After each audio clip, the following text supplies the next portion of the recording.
It's Thursday night. It's 8 p.m. You know what that means. It's time for your Big Gold Belt Wrestling Podcast. And folks, we got a lot to get into tonight because it's official. Jade Cargill is part of WWE, and we're going to get into all that, how it was handled, the media blitz that was dropped on the day of her signing, because she was all over the place, and it tells a lot of stories of the new TKO era that we are now into. Is kayfabe able to be revived? Can kayfabe come back from the dead? Eddie Kingston had some thoughts on that. We're going to get into that too. Plus, we got some shows this weekend between AEW and NXT. We're glad you're here with us, folks. Stay with us. Your Big Old Belt Wrestling Podcast starts right now.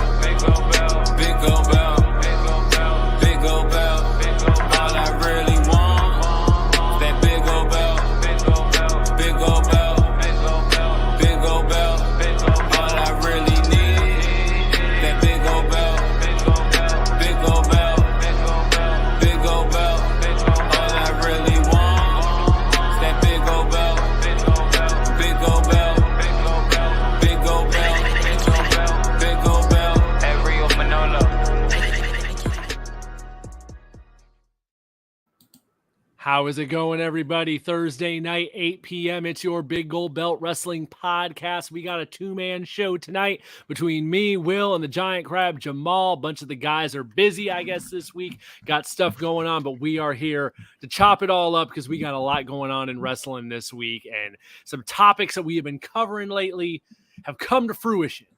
And that's where we're going to start right out of the gate, because we are going to have a packed show with you for the next hour. So right out of the gate, it's been a big topic that I think 2 episodes ago we kind of really covered in a full, as far as the different angles we think could possibly happen with it, different ways it could possibly be handled, all kinds of different stuff. But it is now official as of September 26th. Jade Cargill is now officially a member of the World Wrestling Entertainment roster. It was announced that morning by WWE via ESPN. Right out of the gate, put out a statement saying Jade Cargill has signed a multi-year contract with WWE, as first reported by ESPN. And from there, we had quite the day. Quite the day of just a Jade Cargill social media blitz, courtesy of World Wrestling Entertainment.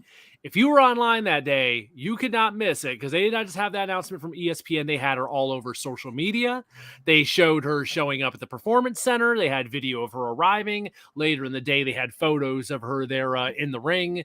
Looked like doing some training, meeting some of the folks there. Just a complete Jade Cargill is here. She has arrived, and we're telling the world for all to see on social media. Nothing on TV that I saw that night at NXT on the NXT television or anything like that. Curious if anything might happen on SmackDown tomorrow night. But as far as social media, they were not being shy about Jade Cargill's here, and we want you all to know about it. Before we go any further, Crab, first impressions of, I guess, how this was handled. How just the way that day, just social media wise, that, you know, they've signed a lot of people in the past, and sometimes they don't say nothing about signing anyone. And other times they might just put up a statement and that's it.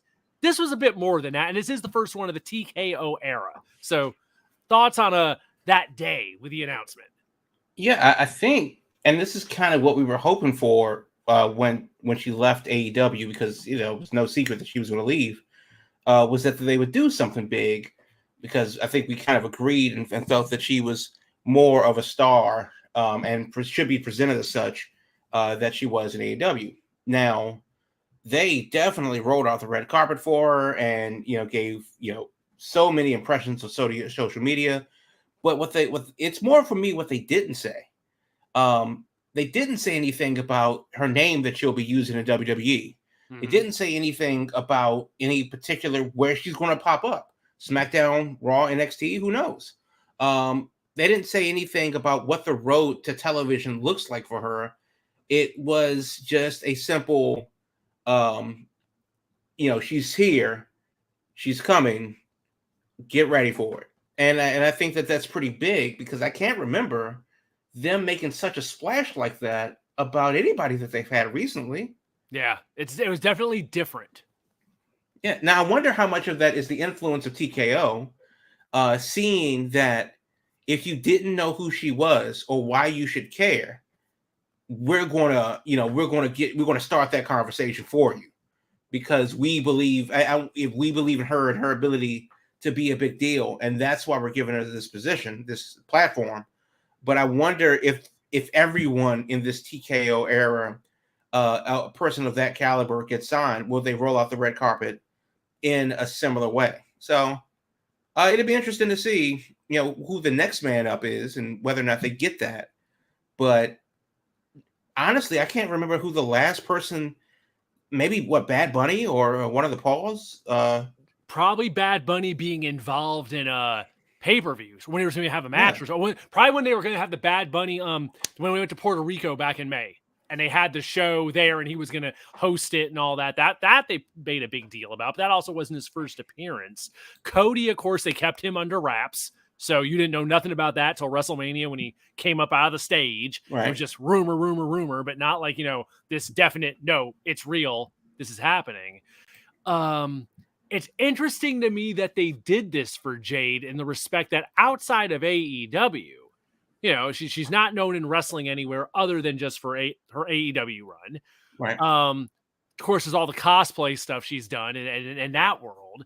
But do you think a lot of it is just she has such a marketable look that they're just like, this is someone that is very social media friendly as far as just seeing her is going to catch eyeballs. Even if you don't know wrestling, she's, very unique looking. Well, that's the thing. I think it's really more to the point that they made a big deal but didn't say anything. Mm-hmm. Because I think a lot of people are going to be seeing Jade Cargill for the first time. A lot of people are going to be hearing that name for the first time. And for WWE to come out and, with the press release, the ESPN leak, because obviously they leaked to the ESPN. Right. But with that whole thing, it's kind of to put the machine behind her, basically, is kind of interesting. And I wonder if, and that's what we won't know until the next time it happens, but is it because of her or is it because of the TKO? Or, is that a thing just going forward? Are they looking to hire or assign more high profile wrestling talent? Who knows? But they don't make a big deal about this, even with their NIL people. It's just more of an internal press release that gets put out, traditional channels. This isn't a, first heard on CBS radio. This isn't a, first talked about on Pat McAfee show. This is kind of a thing that like they go and legitimize it by, saying that ESPN broke the news, but this is news to break. The fact that Jade Cargill is breaking news for WWE speaks a lot. And of course, it begs the question, if you don't know already, well, who the hell is she? And why is she such a big deal? Why is this breaking news? And now people's interest should be piqued. And hopefully, the road to television is a short one, but now I think we're all kind of asking the same question. It's just like, well, what now? Where should when? Yeah, you would think if you're making this big of a deal out of the gate, that would mean there's another shoe to drop very soon. Mm-hmm. That it's not like, oh, okay, she's here. Now she's going to sit for 3 months in the Performance Center, and maybe you'll see her by the Royal Rumble. But now this kind of rollout would make me think, the train is leaving the station fairly quickly. Could be wrong about that, but It's just, I don't know. My thinking would be unless they got her in the Performance Center and suddenly they were just completely unhappy with where she was at this moment. And they're like, you know what? We're so all about you, but we want to do a complete rebuild. We want to tear you down and completely, rebuild your whole, your fundamentals and all this. Which is probably what they're going to do anyway. Yeah. And knowing how they operate, I would think it'd be a while before we actually see her actually wrestle. Because she doesn't need to do that right now. Right now, it's just about establishing her as a thing. But compare this to somebody that's like a high profile indie talent, like that came from to WWE, like Johnny Gargano, for example. That was a big deal. That was a big deal for a lot of reasons. I don't remember ESPN breaking that news. No. And that's kind of the thing. So I think, and actually, really, it's smart on WWE to do that, because it doesn't even matter that she was in AEW for a time. It doesn't matter that she's only been wrestling for such a short amount of time. It's the fact that they legitimize her out of the gate by having the traditional media break the news of her signing, already puts her in the starting block to just hit the ground running. Yeah. And that's really smart of WWE to do. Now, obviously, whether or not that comes to fruition, as far as her star power goes, we'll have to wait and see. Now, the real question is, because this is how WWE does, how do you differentiate her from Bianca Belair? Do you even have to do that? But realistically, can they coexist in the same space? And I say that not because they're two athletic, black women, because Lord knows we can't have two at the same time. People might get confused.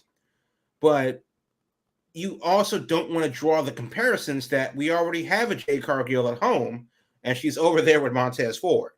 So I wonder how that will work out and how they fit Jade into the upper echelon of the women's division, because that's where I think she goes. I don't think she just comes in there, teams with Nia Jax for 6 months, and then bullies her way into the Royal Rumble. Yeah, I think that they start her off with a program. The elephant in the room has a Nightmare Factory tattoo. What is Cody's involvement in this? We know that Jade, trained with Cody, recruited, her into AEW. She says publicly that Cody's are one of the reasons why she's able to, where she wanted to go. So how does that fit in? Maybe, Cody being Cody is able to put her in a position, maybe not necessarily a privilege, because we literally don't know where she's going to fit in, but maybe she doesn't have to start from the bottom.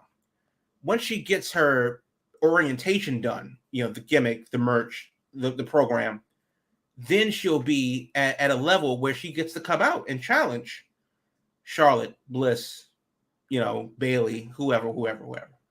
So that'll be interesting to see how that all shakes out and how she's inserted into the women's division. And I know I'm asking a lot of hypotheticals, but I'll end with one more. That's what it's all about. That's what everyone's been doing this week. I'll end with one more. Does Jade being inserted into a high-profile position in WWE create a fill the vacuum that Sasha Banks left? Or is there room for Banks to come back to WWE, assuming that she's had her taste of Japan? Maybe she's interested in AEW. Maybe she's interested in Impact. But if she wants to go back to commanding the most eyes, the most attention, maybe she comes back to WWE. Is there room for her there if that's what she chooses to do? And I wonder, because that is a possibility. That is a possibility. I wonder if that is how that shakes out.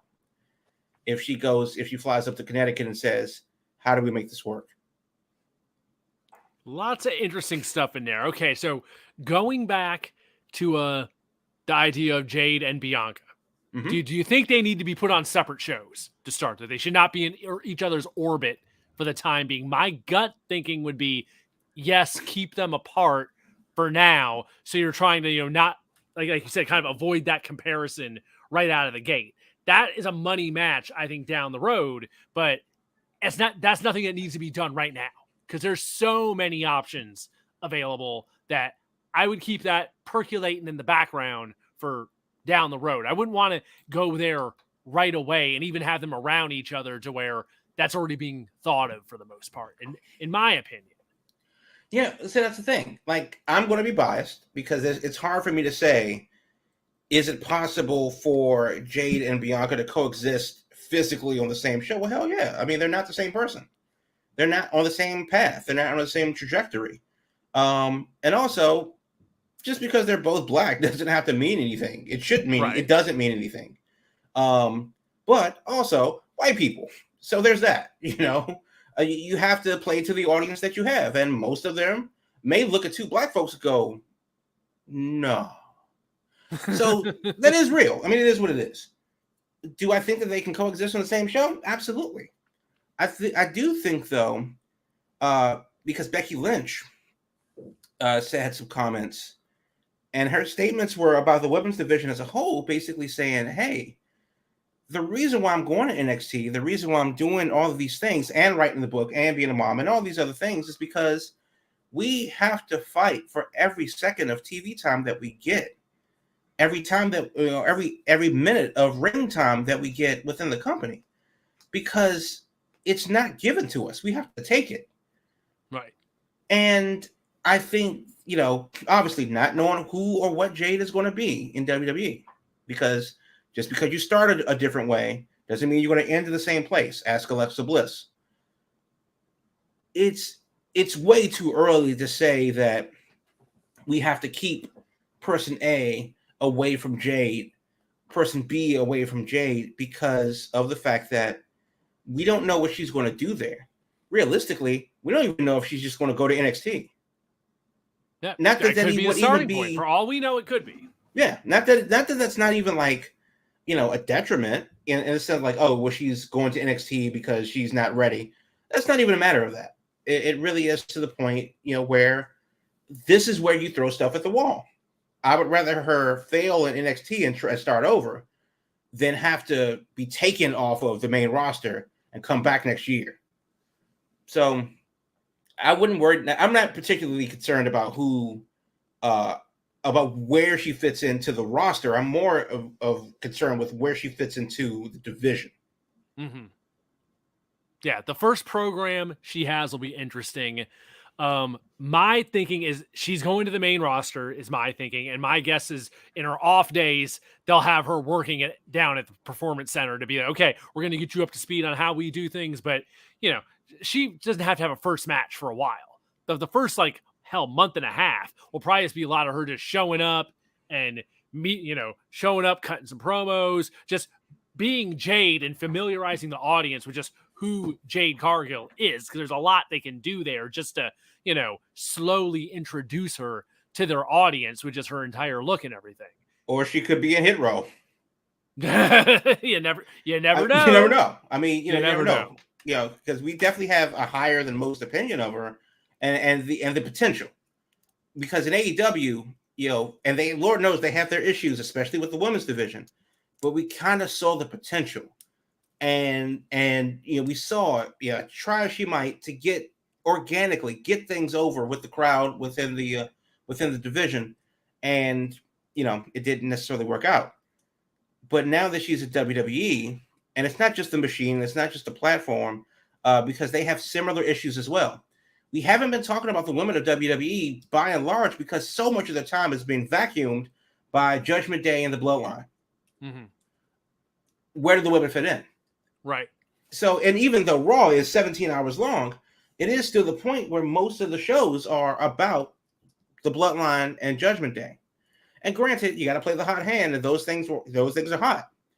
But now that we're in kind of this post Bloodline pause and this Judgment Day simmer, because we're kind of in this lull period between SummerSlam and the Royal Rumble. Is this a better time to debut Jade, or do you wait till WrestleMania? Nah, do it now. Now, while things aren't so crazy, while you're not trying to get all kinds of stuff going on, you want to debut her now. So by the time you get to Rumble season, everyone knows who she is. She's interacted with people. She's up and running. And hopefully, if everything goes well, she's running at full speed by then. And you're already thinking, okay, how do we plug her into WrestleMania in a big way to have her first big WrestleMania moment on one of those nights in Philadelphia? This is timing wise, I think this is a perfect time. This fall, interlude here, like you said before Rumble, to introduce her. And there's not a lot of pressure right now to be like, oh my God, we got to get her involved in something right away. We got to figure out the Rumble. It's like, no, you got 3 months till then. So just get her in front of people right now and get people familiar with her. One more question, since you mentioned Cody earlier. And we were talking about the way this was rolled out media-wise. This is something that jumped out at me about the presentation they did between the ESPN deal, the social media takeover, how, day one, they were all in on her as far as like a public presentation of her out of the gate.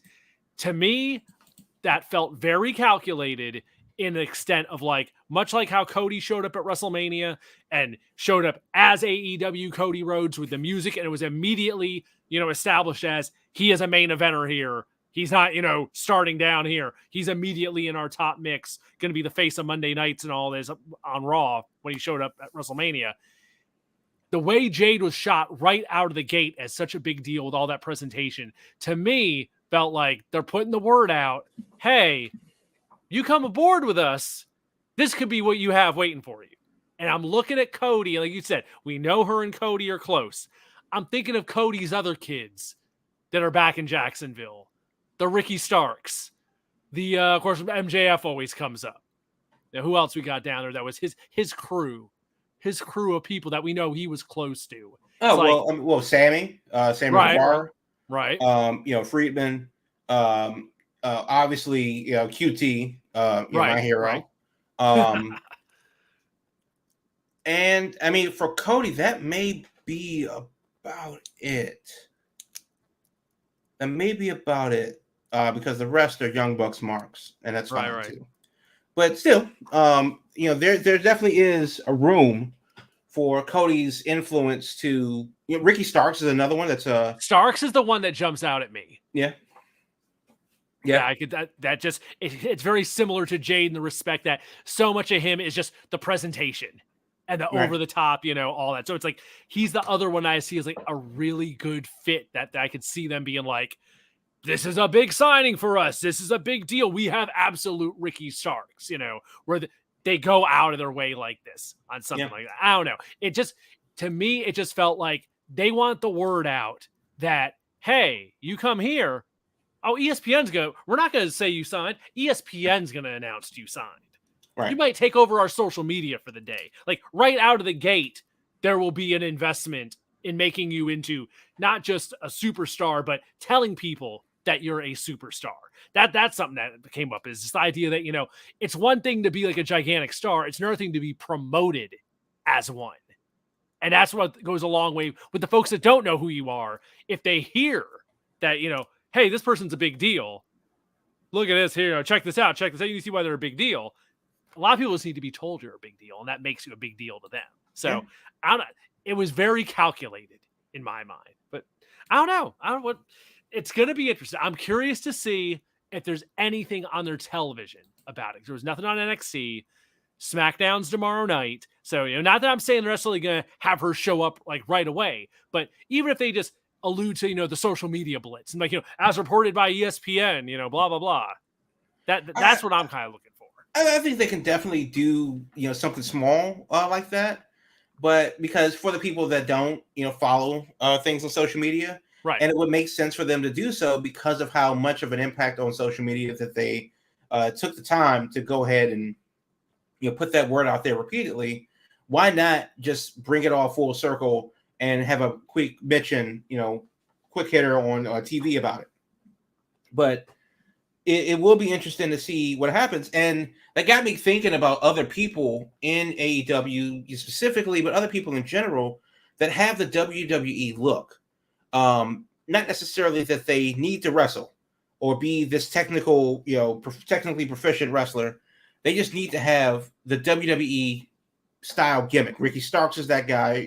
Max Friedman is that guy. Jade is that lady. Wardlow comes to mind. Mm-hmm. And considering how much AEW has really just fumbled Wardlow's trajectory, it makes you wonder.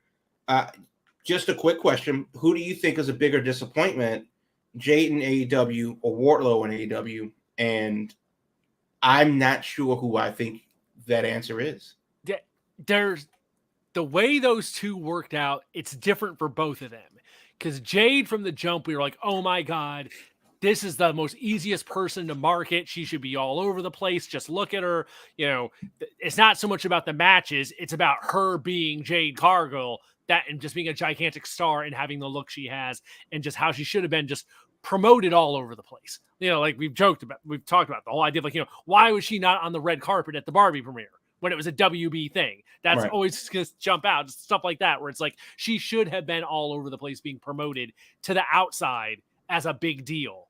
Wardlow, on the other hand, he got so much momentum over the course of, the whole Powerbomb Symphony thing and the association with MJF.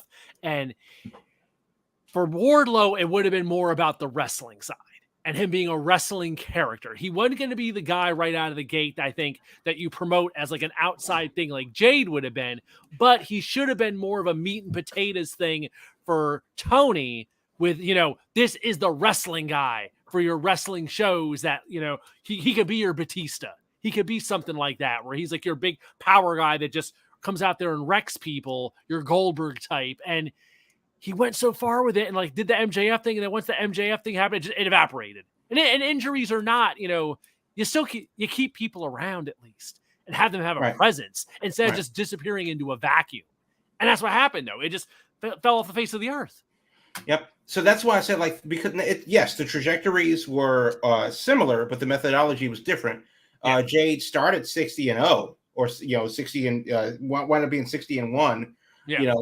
But then remember when she started and how exciting it was to, okay, well, please lose the belt. I mean, let's pick a good round number so that you can lose the belt and move on. Let's just get that albatross out of the way. Let's just get that first loss out of the way and get it going.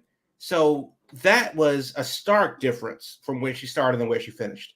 Wardlow was almost not necessarily the reverse, but it was like they built a 2-year-long storyline, paid it off in the most bass-ackwards way, and then we haven't seen Wardlow since in a meaningful way.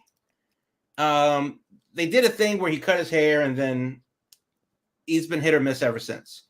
And it's kind of like not necessarily who fell farthest, but it is like, how do you fumble both of those? Yeah, how did we get here? Yeah, for completely different reasons in each case. Exactly, but the same result where you have untapped potential to the moon. Oh, nope, we didn't get there. Either way, that notwithstanding, I think Jade should do well in WWE. I obviously we will be watching her closely. Can't wait for her to debut. It will be interesting to see how much leeway they give her. We've seen the creative side of Jade and her ability to not just improv, but come up with things to advance her character. Whether or not they worked, whether or not they were given the full backing of management is a different problem. But it will be interesting to see what that methodology looks like, because you have Jade and she does have a voice and a brand onto herself that she's able to market, but how does that fit into the WWE system? It'd be interesting to see who helps mold her into be the WWE character that she's going to be, and what that looks like going forward. I really hope that she's just not the stereotypical, black, aggressive, just boss bitch that's just going to, like we've seen that with Sasha Banks. I don't need another Sasha Banks. I don't need another Bianca Belair. I don't need another Jacqueline. I don't need another Jazz. They're all great by themselves. I want to see the first Jade and not the second or third Terry Runnels or the second or third or Moolah or whoever. I don't want her to be the Black China. So I hope that it goes well, and we'll have to wait and see what happens. There we go. Stay tuned, folks. Things are happening. Jade Cargill with WWE. And hey, like we were saying at the beginning, who knows if the name might change? You never know. I figure until we see her on TV, I figure everything is up in the air and could possibly change. Social media, blitz or not, but we'll see. We will see what happens. Interesting times lie ahead. We are going to go to our mid-show break. When we come back, we're going to talk about this Eddie Kingston interview and the state of kayfabe in wrestling and whether it can be revived. And then after that, we will get into the shows this weekend because we got WrestleDream from AEW happening in Seattle, and we have NXT No Mercy heading out in California this weekend. So we got shows to look into to see what stands out on there and all kinds of stuff happening in the second half of our show. So stay with us, folks. Your Big Gold Belt Wrestling Podcast will be back right after this. Are you a fan of all things media? Are you a fan of professional wrestling and sports? Then you need to check out Big Gold Belt Media.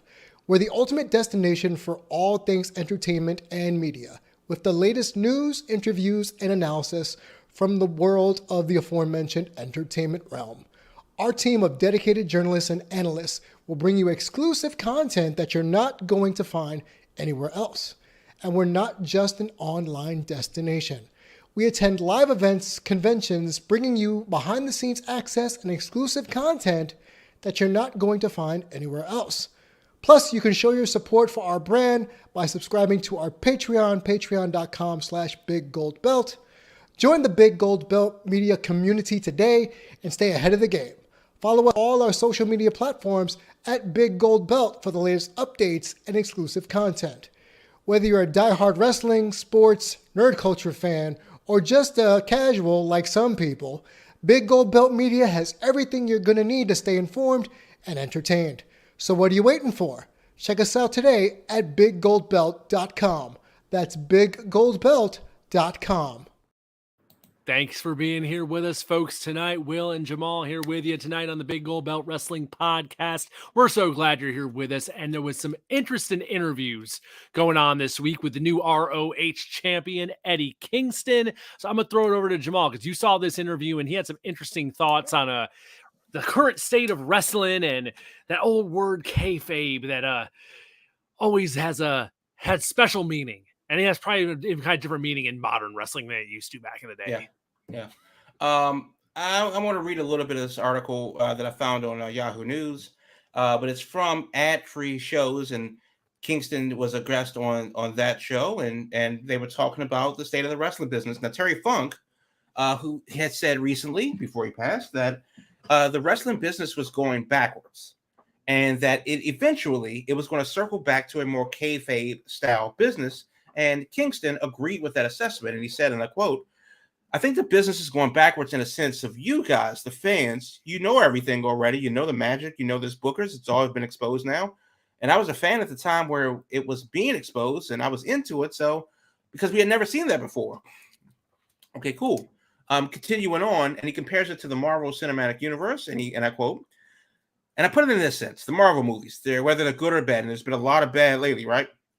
They still make millions to billions of dollars. Now, imagine, and I'll use this example, if Captain America stopped in the middle of the effing movie and said, "Hey, I didn't really kick that guy's ass. We're going to go out later. I respect the shit out of him. He's a stuntman." And then they go back, and then they say, "Okay," and then they go back to the action. That would totally ruin it, right?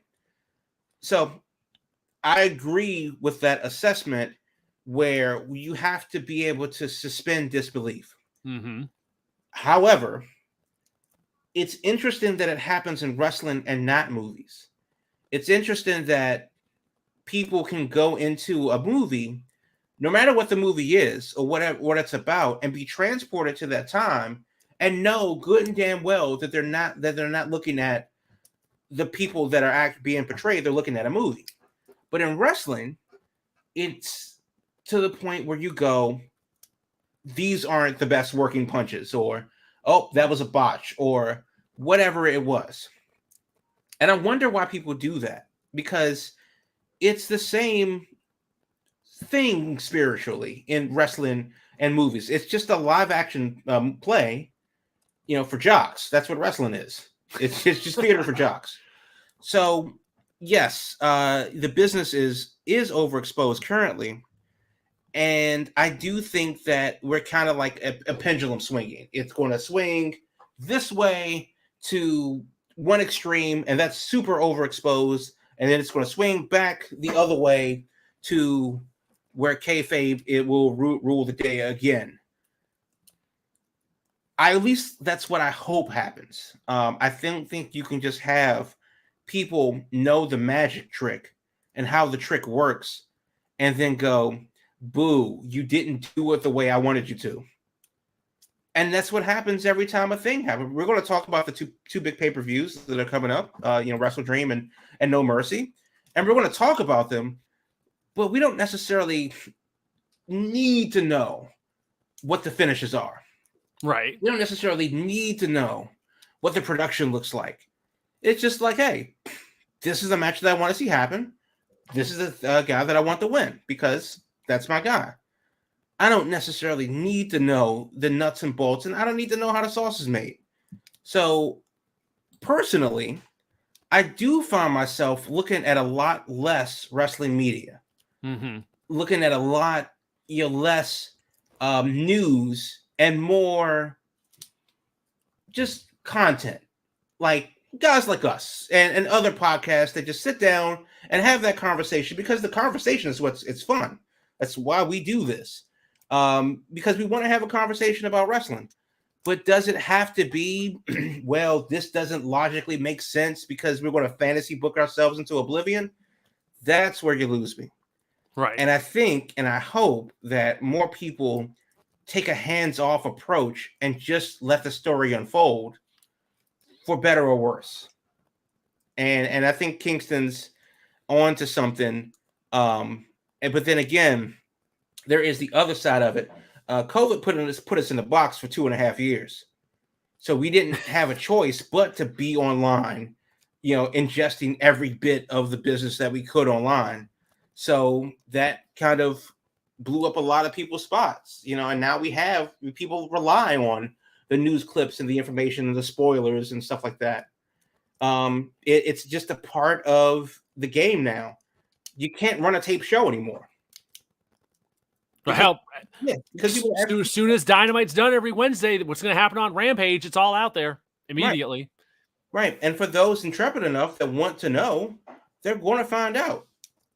And that's just part of the thing that you have to consider. So I don't think people are going to take it upon themselves to go, yeah, I don't want too much of this. Gluttony is a bad thing, and I'm just going to back off. I think people are going to, if it's on the table, people are going to eat it. Right. And that's just what it is. That's why you're a fan. You want more of the thing. Right. For the people that are the most obsessive and the most just down that rabbit hole and just online constantly, I don't know how you revive kayfabe for them. But I think in a lot of ways, also, they're the people who probably want it the most. They just don't want to admit it because they're held. I saw it this week when the Jade announcement happened. One of the reactions I saw to the Jade announcement was, why did they do this? It should have been a surprise. And it's like, okay, so you wanted to be worked. You didn't want you want her just to show up, even though, you're online clearly and the word's all out there and you're expecting it and you're hoping for it. But because it was handled this way, you didn't like it. You want it to be, she just shows up like Jericho showing up on Raw back in the day for the first time, where it's, he's probably coming. Everyone's talking like he's coming. We know he's not on WCW anymore. We know she's not on AEW anymore. But until it happens, or a surprise in the Royal Rumble, it's like the folks who I think are most on that rabbit hole, they want this, but also I always get the feeling that it's very important to them that they want to know what's up and they want to be right. It's very important that they're right about that. They knew something that the other people didn't know. So they can point to, I knew about this. I told you this was going to happen. I told you Jade was showing up in WWE. I told you she was going to show up at the Survivor Series in Chicago. It specifically has to be their version of things. Like we said, if you have fantasy booking stuff, into oblivion, and then when it's not the fantasy booking, then they're not happy with it. And it's like, no, you set up like we've talked about this before. People set up expectations for themselves that are just completely made up in their head. They have nothing to do with what's going on with anything. And it's just, I fantasy booked this, and that's how it should be done.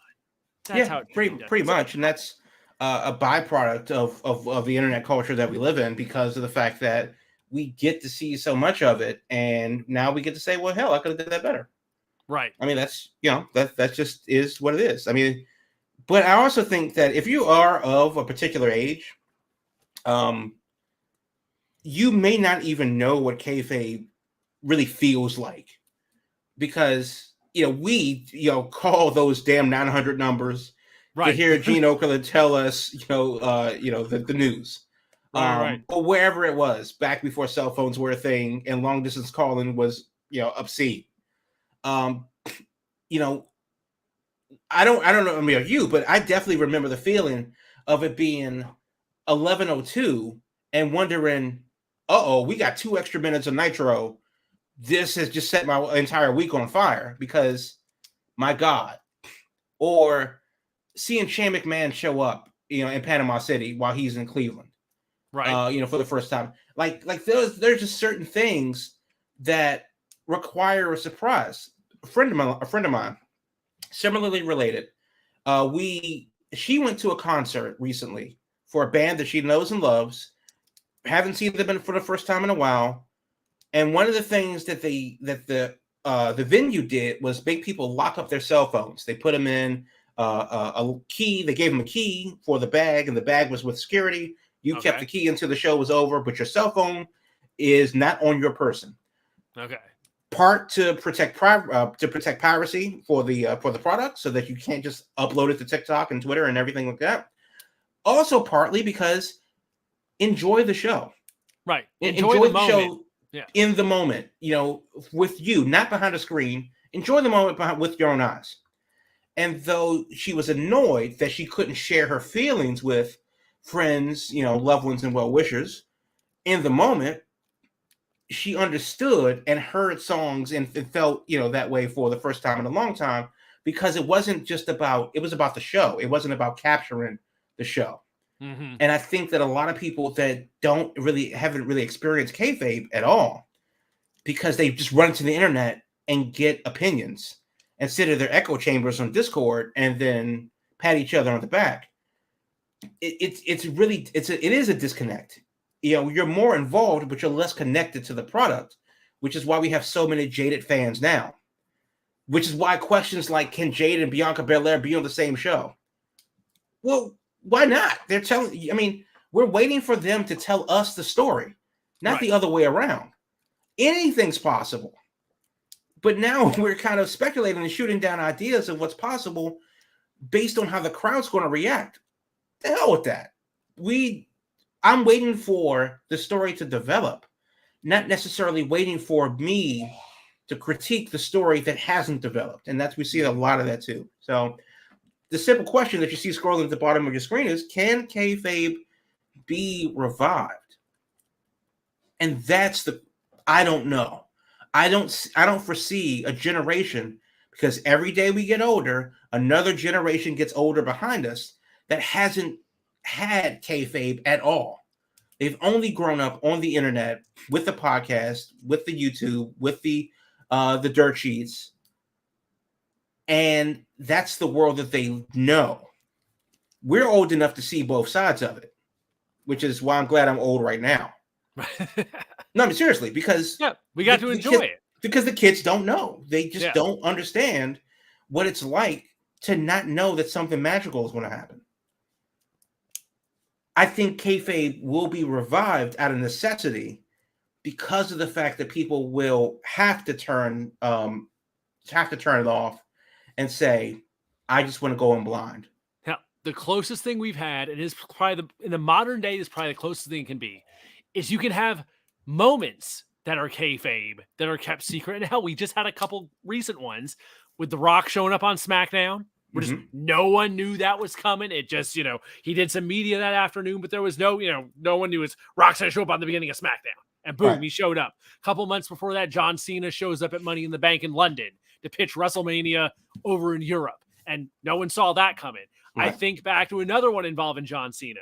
When John Cena returned at the Royal Rumble years ago from injury, like months earlier than anyone ever expected. And to this day, my wife will always say, she's like, as long as I've known you, as long as I've been around you watching wrestling, that is the most surprised I've ever seen you when I've been around, was when John Cena returned at the Royal Rumble, because it was on none of our radars, because he had tore biceps. And he's going to be out like 6-7 more months. And Cena shows up looking like He-Man. And you can have those moments that are pure and are true surprise. It can be like kayfabe, but day in and day out, I don't know how you put that toothpaste back in the tube, in modern times. It's unfortunate. Yeah, it is. But that's why I think like the iPhone Apple just came out with the new update for the iPhone, and get this brand new invention, never happened before. You can actually see a voicemail and pick up the phone during the middle of the voicemail as the person's leaving it, like an answering machine that we had 20 years ago. Right. So I think that a lot of things, if the necessity breeds it, the old way will come back. They may not remember or know that this was the old way, but I think that everything old is new again, which is old again. So will kayfabe come back? Maybe not in our lifetime, but I do think that there will be a time where people are just so oversaturated that they have to pull back. But before we do that, let's fantasy book WrestleDream. Right. There you go. Yes, let's switch gears because we got shows this weekend. Double shows between AEW and NXT. That the AEW just nonstop pay-per-views, because this is now the third one in because we had the double ones at the end of August. You had the double pay-per-view at the end of August, September. And now then a month later, you have WrestleDream. And then a month after that, you have Full Gear. Yeah, just boom, boom, boom, boom, boom. $50 a pop, pay up and get ready. But yeah, this weekend will be AEW WrestleDream, first time ever from Seattle. This show is going down. Let me pull the card up here. So here's what we're looking at. Here's what we're looking at for WrestleDream. We have main event is going to be the dream match for some folks of Bryan Danielson versus Zack Sabre Jr. I think the wild card here, of course, is just kind of what shape Danielson's in with his arm injury. Supposedly he's cleared and good to go, but that's the promoted main event. We're not promoting a title match as the main event. Run down the rest of the card here, and then we can talk about what stands out to us. We got Hangman Adam Page versus Swerve Strickland, which closed out Dynamite. Yep, closed out Dynamite last night with the contract signing for that. FTR versus Aussie Open for the AEW World Tag Titles. MJF versus The Righteous was supposed to be MJF and Adam Cole versus The Righteous for the ROH tag titles, but Adam Cole's ankle is shattered in 3 spots, supposedly, from that jumping off the ramp last week. So bad timing there, and right now that is promoted as a handicap match. 6-man tag, Jericho and the Golden Elite, Kenny Omega and Kota Ibushi, versus the Don Callis family of I always mess this up. Konosuke Takeshita. Konosuke Takeshita. For some reason, I always want to do the syllables differently. Sammy Guevara and Will Ospreay is our lineup there. Christian Cage versus Darby Allin in another match. There will be a local interest because of Darby up there in the Pacific Northwest. Eddie Kingston versus Katsuyori Shibata for the ROH title and that New Japan Strong title. Our one women's match, Chris Statlander versus Julia Hart for the TBS Championship.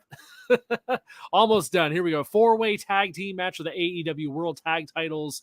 Young Bucks versus the Guns versus Lucha Brothers versus Orange Cassidy and Hook. And last but not least, Ricky Starks versus Wheeler Yuta. That's 10 matches so far. You know how AEW is, they love to pack the shows deep. And I wouldn't be surprised if there's a couple more matches thrown on between now and Sunday. Well, they still have Collision. They still have Rampage. They can definitely stack add on some stuff. a pre-show match or 2. Yeah. What stands out to you on there as got the most interest for you? What stands out to me is the biggest thing is that this theme, WrestleDream, doesn't really seem to be reflective of the card. Yeah, it's supposed to be like an Antonio Inoki tribute show, which I think had people thinking it would be heavy New Japan involvement, but it's like outside of Shibata, it's like, yeah, there's a right. What exactly is the deal there? Well, even still, I vaguely remember them saying that this is an Inoki, tribute show because he passed away on October 1st, I believe. Mm-hmm. So does that mean that the show will be every year on October 1st, or is it on October 1st this year because it just happens to be a Sunday? That's one thing. The second thing is that though it's the Inoki tribute show, I'm not really seeing any of the matches reflect him or anything like that. I'm not. It looks like a regular card. It looks like it looks like an AEW show. Sprinkling in some New Japan here and there because of their relationship, but okay. And I think that for it to be called WrestleDream, and yes, Bryan versus Zack Sabre Jr. may be the dream match that some people need and want, and that's fine. I'm not really. It's not like they have a card full of dream matches. I don't know how many of these matches are first time ever, but it doesn't really feel like this lives up to the name. And to be quite honest with you, and maybe this is just me, WrestleDream sounds like a Tokyo Joshi Pro show. I was really I didn't know what it was at first, right? Up until a couple weeks ago, and I'm thinking WrestleDream, like, oh, well, it's going to be a crazy Japanese style show, and it doesn't really feel that way. It just feels like a regular AEW pay-per-view. Yeah, looking at that card, I mean, I would think this could be the card for Full Gear, and right.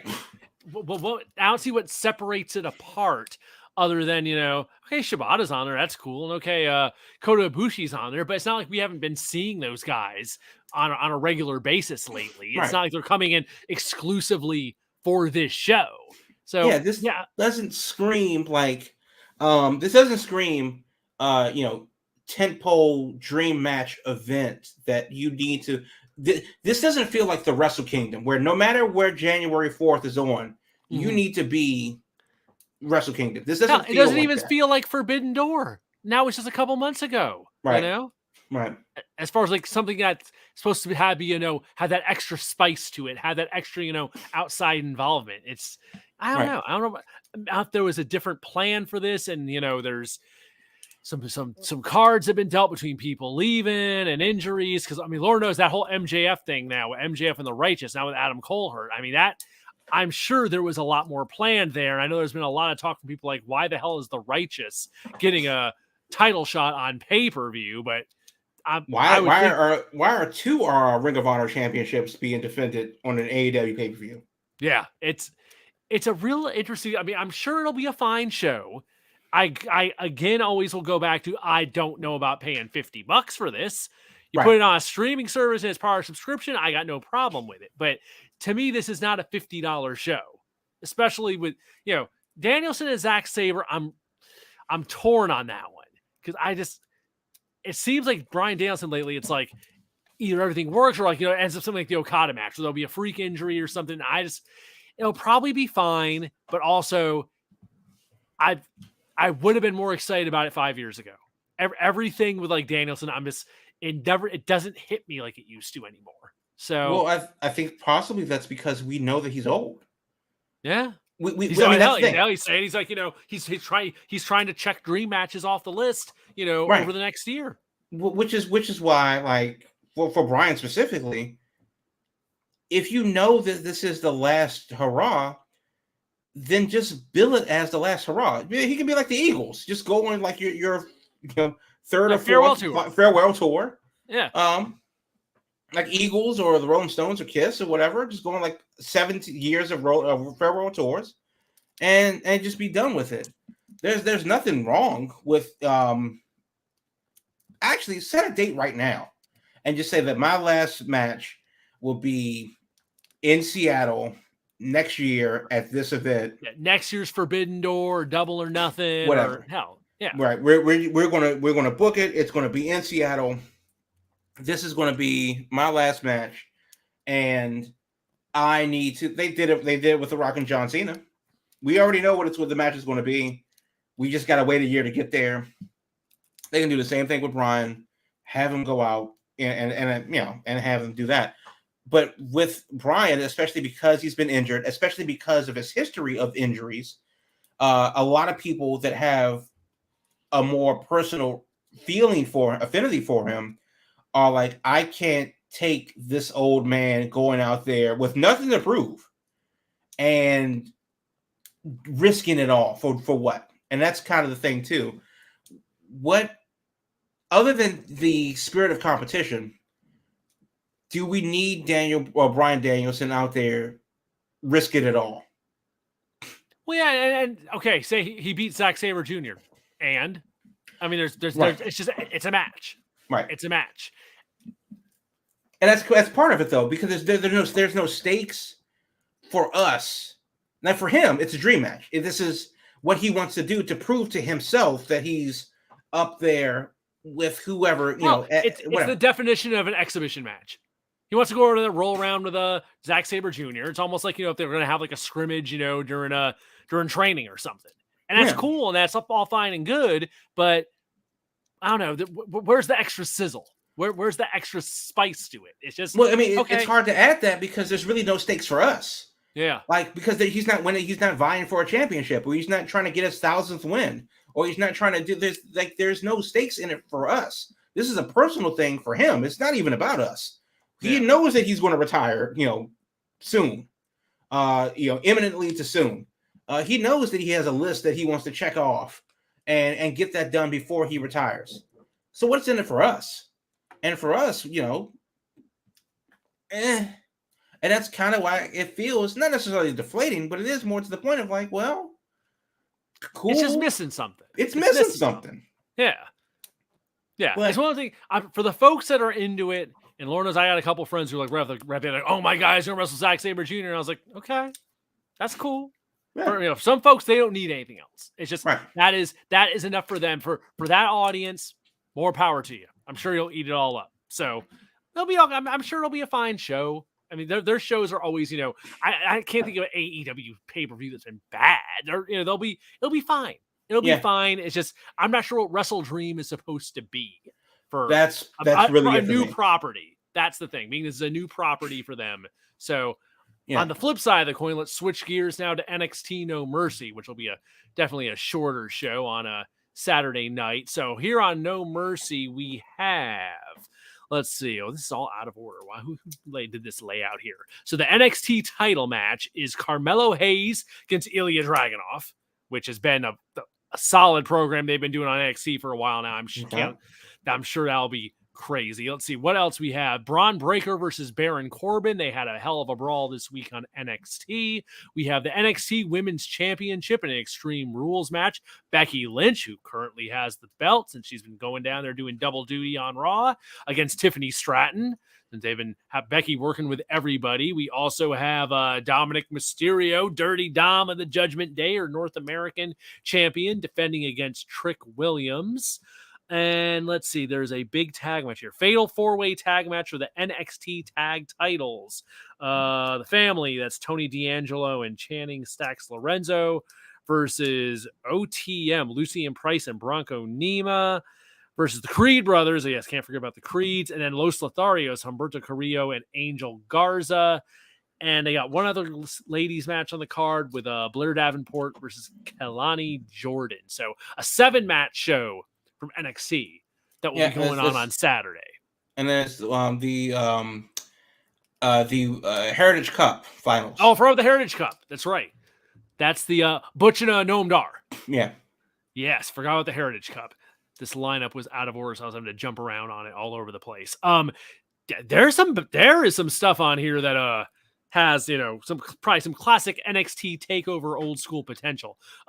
Carmelo and Ilya Dragunov, I can't imagine that being anything short of like just ridiculous. And of course, the extra sizzle is that it's for the NXT Championship. Right. All the marbles are on the line. Ilya is way over right now. I always like, of course, this show's going to be in California. It's going to be in Bakersfield. So it's always good to see this new generation of NXT outside of Orlando. To see them in front of a real crowd in a different building. So that's big. I mean, Becky and Tiffany Stratton had a hell of a title match just a couple weeks ago, and Becky won the belts. I'm excited to see them run that back. And extra sizzle, they're adding Extreme Rules stip to it. So it's not just going to be the same match that happened last time. I think the biggest thing that jumps at me outside of that is there's a lot of new faces in the mix. It's not the same faces we've seen all the time. We got Noam Dar in there. We got Blair Davenport in there. We got Kelani Jordan in there. We got Tony D'Angelo in there, who hasn't been on every darn pay-per-view. We got these new guys, Lucien Price and Bronco Nima. There's, it's not the same darn faces that are being on every NXT show these days. They're purposely putting new people in the mix. So I like that. There's some people who they're going to have like probably their biggest match they've ever had here in Bakersfield. Wouldn't it be the damnedest thing if, I don't know, Jade Cargill made an appearance just after the Becky Lynch versus Tiffany Stratton match, regardless of who wins. I wouldn't be shocked. Regardless of who wins. Yeah, makes all the sense in the world to me. Why not have her show up?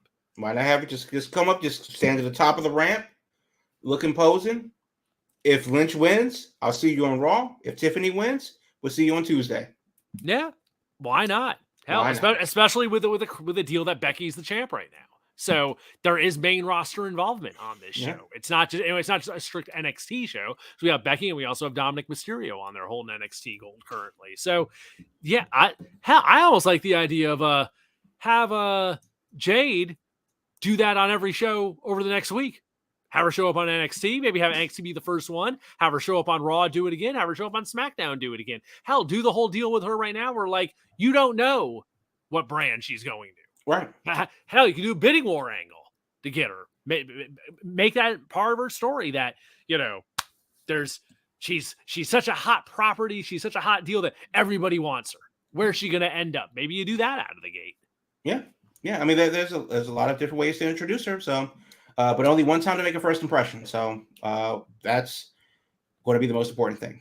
There you go. Yeah. No Mercy's looking like, that's looking like a solid show to me. And hell, they've already announced next NXT big show will be, you'll love this. What? They are going back to Bridgeport. Yeah. Back to Bridgeport in December. We will be getting NXT TakeOver Bridgeport. I might need to be there for that. It will happen again in December. It's on the books. Shawn Michaels said it today. James was on there for the press conference. So that will be the next big one after this. But I like that. I don't know. Any other little thing? We're at our hour. We've hit all our main topics that we were looking to hit tonight. So. Yeah, I mean, we did. And then there are some other tidbits, but honestly, they're so far down the rumor mill. Let's just wait and see what happens because, you know, WrestleDream is happening this weekend, October 1st. Will Edge show up? Right. You know, maybe not. Maybe not. So that's a whole different bag of can of worms that I don't really want to open because I don't want it to happen. But it's going to be interesting to see, you know, if that does happen, what his name is, and you know, will Edge be the Jade Cargill of AEW? I don't know.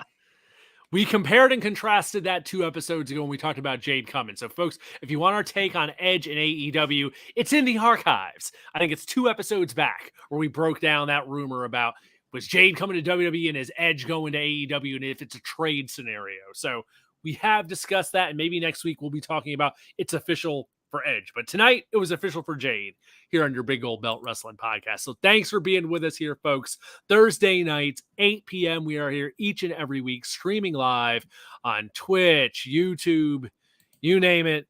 Podcast version drops the next day on Friday on all your favorite podcast platforms. Video feed lives on YouTube. So if you're looking to get the video later, it is there on YouTube for you if you missed it live on 8 p.m. on Thursdays. In the meantime, you can check out Big Gold Belt on all your social medias at Big Gold Belt, like it says down there in the corner of the screen, whether it's X/Twitter, Instagram, you name it, at Big Gold Belt has all of it. And of course, BigGoldBelt.com. Wrestling, movies, comics, and more. I am tongue-tied this week, so that means it's probably time for us to go. So thanks for being with us, folks. We will see you next week at 8 p.m. And until then, watch some wrestling this weekend, and we will talk to you later.